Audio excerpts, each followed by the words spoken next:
রাজ্য সরকার plastic carry bag বন্ধ করা নিয়ে দীর্ঘদিন ধরে প্রচেষ্টা চালিয়ে যাচ্ছে, কিন্তু কিছুতেই বন্ধ করা যাচ্ছে না প্লাস্টিক ক্যারিব্যাগ। এবছর প্রত্যেকটি পুজোর উদ্যোক্তাদের কাছে অনুরোধ রাখা হয়েছে প্লাস্টিক ক্যারিব্যাগ বন্ধ করার দাবি সম্মিলিত বিভিন্ন প্রচার করার জন্য।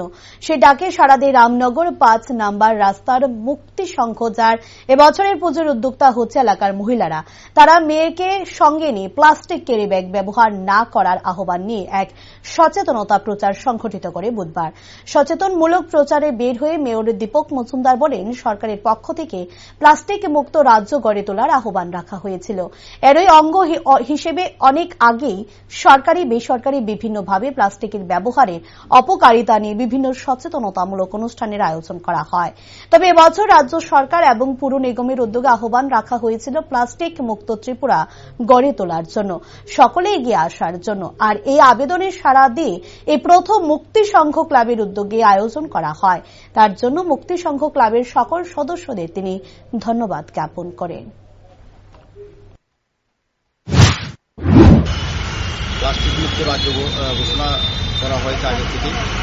এই উদ্দেশ্যে সারা রাজ্যব্যাপী বিভিন্ন সরকারি প্রতিষ্ঠান, দায়িত্বপ্রাপ্ত প্রতিষ্ঠান এবং ব্যক্তি, স্বেচ্ছাসেবী সংগঠন বিভিন্ন পর্যায়ে প্লাস্টিকের ব্যবহারের যে অপকারিতা সে সম্বন্ধে সচেতনতা অনেক প্রোগ্রাম করা হয়েছে, আমাদের সরকার থেকে করা হচ্ছে। কিন্তু আমরা যখন আগরতলা পৌর উপলক্ষে দুর্গাপুজো উপলক্ষে শারদীয় উৎসব উপলক্ষে বিভিন্ন পুজো কমিটি ক্লাব সাথে সংগঠনে আগরতলা যখন মাননীয় মুখ্যমন্ত্রী পৌরহিত্যে আমরা সভা করেছিলাম, তখন সভা থেকে রাজ্য সরকার এবং পৌর নিগমের পক্ষ থেকে আবেদন রাখা হয়েছিল যে রাজ্যে প্লাস্টিক মুক্ত রাজ্য গঠন করার ক্ষেত্রে সকলকে এগিয়ে আসার জন্য। বিশেষ করে ব্যবসায়ী হিসাবে যারা যুক্ত আছেন, যারা প্লাস্টিকের মাধ্যমে সামগ্রী বিতরণ করে থাকেন তাদের কাছে বর্জন করা এবং আইনগতভাবে তাদের বিরুদ্ধে ব্যবস্থা গ্রহণ করার জন্য সরকার উদ্যোগ নিয়েছে।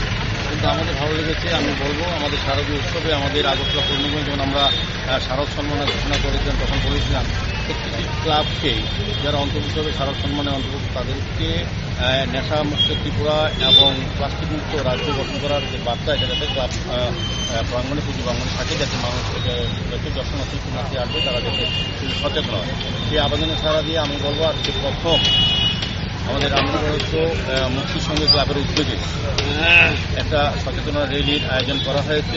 মুক্তি সংঘকে আমি ধন্যবাদ জানাই। সারা রাজ্য সরকার এবং পৌর নিগমের আবেদনের সাড়া দিয়ে আমার মনে হয় রাজ্যে প্রথম যে সারা বিশ্বের যারা মুক্তি সংঘ বিশেষ গুরুত্ব দিয়ে এটাকে একটা অ্যাওয়ারনেস প্রোগ্রাম র্যালি আয়োজন করে। আমি মুক্তি ক্লাবের যারা সভাপতি সেক্রেটারি বা অন্যান্য দায়িত্বরা, বিশেষ করে মহিলারা, যে মহিলা ইউনিট তারাই উদ্যোগী হয়েছে যে প্লাস্টিকের বিরুদ্ধে সরব হওয়া, প্লাস্টিকের অপকারিতার বিরুদ্ধে সচেতন করা মানুষকে। আমরা জানি প্লাস্টিক আমাদের প্রকৃতির ভারসাম্য রক্ষা করে, আমাদের নিজেরা যেমন রোগাক্রান্ত হই প্লাস্টিক ব্যবহারে, পাশাপাশি কিন্তু জমি